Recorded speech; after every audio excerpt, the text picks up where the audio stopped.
अस्सलाम वालेकुम दोस्तों, क्या हाल चाल है। उम्मीद करदा सारे खैर खरीद होंगे, सब ठीक ठाक होंगे। तो मस्जिद की गराई वास्ते यानी कि ना पैसे चाहिए, मस्जिद ज़रा तमीर हो रही है तो वो वास्ते अपील की सी। तो साडा भरा है बहुत प्यारा सी, दोस्त भी है मोहम्मद अमर सेल साहब 847 MB। तो उन्होंने कोई पैसे भेजे ने मेरे को मौजूद ही ने, कढ़ा के लैन जायज़ कैश से भेजे ने उन्होंने 2000 रुपया ने।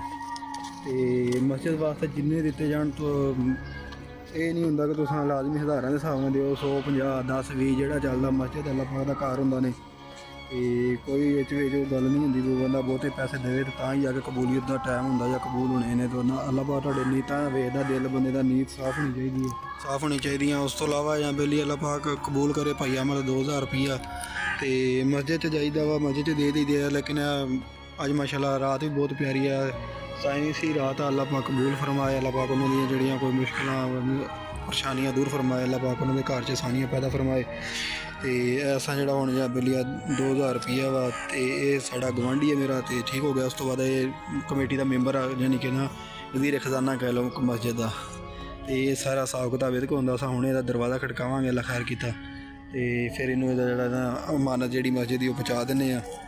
तो माशाल्लाह साडी वीडियो वेख के पहला भी लोगों ने पैसे भेजे ने, तो हुण फिर जिहड़ा ना माशाल्लाह भेज रहे हैं। तो असां जाके दरवाज़ा खड़काने हैं, हुणे वेखदे हैं, अगर घर होया तो उन्होंने इत्थे फड़ा देंगे, मस्जिद च ना गया होया तो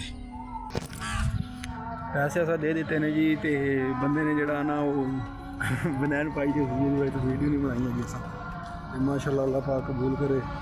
तो वीडियो बनाई नहीं गई, फिर ना मैं बनाई है क्योंकि घर दे सीगा, तो ऐसा अच्छा नहीं लगता। बगैर मानत तुहाडी फड़ गई है, तो जिहदी मानत